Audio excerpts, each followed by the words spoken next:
आप लोगों ने अपने सराउंडिंग में बहुत सारे मटेरियल्स तो देखे ही होंगे। अब इनमें से कौन से मटेरियल मैग्नेटिक होते हैं और कौन से नॉन मैग्नेटिक मटेरियल होते हैं, इसको स्टडी करने वाले हैं हम इस वीडियो में। तो hello everyone, welcome to topper Vidyapeeth. In this video we are going to learn what are the magnetic materials.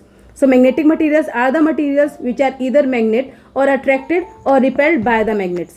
It means हमारे सराउंडिंग में जो भी मटेरियल प्रेजेंट है, या तो वो मैग्नेट खुद हों, या तो मैग्नेट की तरफ अट्रैक्ट होते हों, या तो मैग्नेट से रिपेल होते हों, ऐसे मटेरियल्स को हम बोलते हैं magnetic materials. For example iron, copper etcetera. अब हमारे सराउंडिंग में इतने सारे मटेरियल्स हैं, how we come to know कि ये रिपेल करेंगे या अट्रैक्ट करेंगे। तो इसके लिए हमारे पास एक क्लासिफिकेशन होती है मटेरियल्स की, जिसको हम 3 पार्ट्स में डिवाइड करते हैं।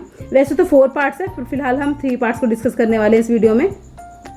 पहला मटेरियल होता है डायमैग्नेटिक मटेरियल, दूसरा टाइप का मटेरियल होता है पैरामैग्नेटिक मटेरियल, और लास्ट सबसे स्ट्रॉन्ग मटेरियल जो होता है उसे बोलते हैं फेरोमैग्नेटिक मटेरियल्स।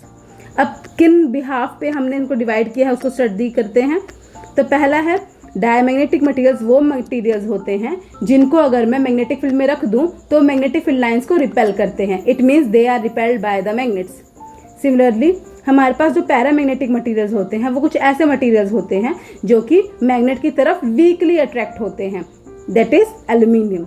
डायमैग्नेटिक एग्जाम्पल हमारे पास है गोल्ड या फिर बिस्मिथ। सबसे स्ट्रॉन्ग मटेरियल जो होते हैं, जो मैग्नेटिक की तरफ सबसे ज़्यादा अट्रैक्ट होते हैं, that are ferromagnetic material. For example iron, nail हम यहाँ से देख सकते हैं। इसके सिवा हम अगर डायग्रामेटिकली रिप्रेजेंट करना चाहें तो मैग्नेटिक फील्ड लाइंस जो हैं वो डायमैग्नेटिक मटेरियल के अंदर से पास नहीं करती हैं।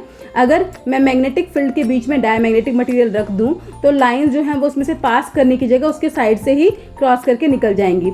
जबकि अगर मैं पैरामैग्नेटिक मटेरियल में रखूँ मैग्नेटिक फील्ड में, तो मैग्नेटिक फील्ड लाइन जो है वो पैरामैग्नेटिक मटेरियल से पास करती हैं।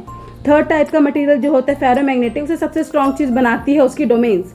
तो उनमें डोमेन प्रेजेंट होती है। डोमेन अलाइनमेंट है इलेक्ट्रॉन्स की, जो कि किसी एक डायरेक्शन में होती है।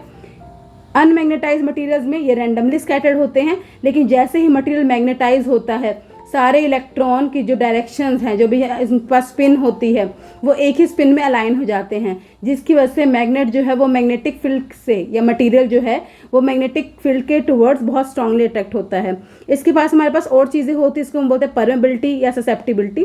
तो परमेबिलिटी की वैल्यू जो है वो म्यू के लिए 0 से बड़ी और 1 से छोटी होती है, जबकि फेरो के लिए बहुत बड़ी होती है। ससेप्टिबिलिटी नेगेटिव होती है और ससेप्टिबिलिटी फेरो के लिए बहुत ज़्यादा बड़ी होती है, जबकि पैरा के लिए 0 से बड़ी और 1 से या 100 से कम होती है।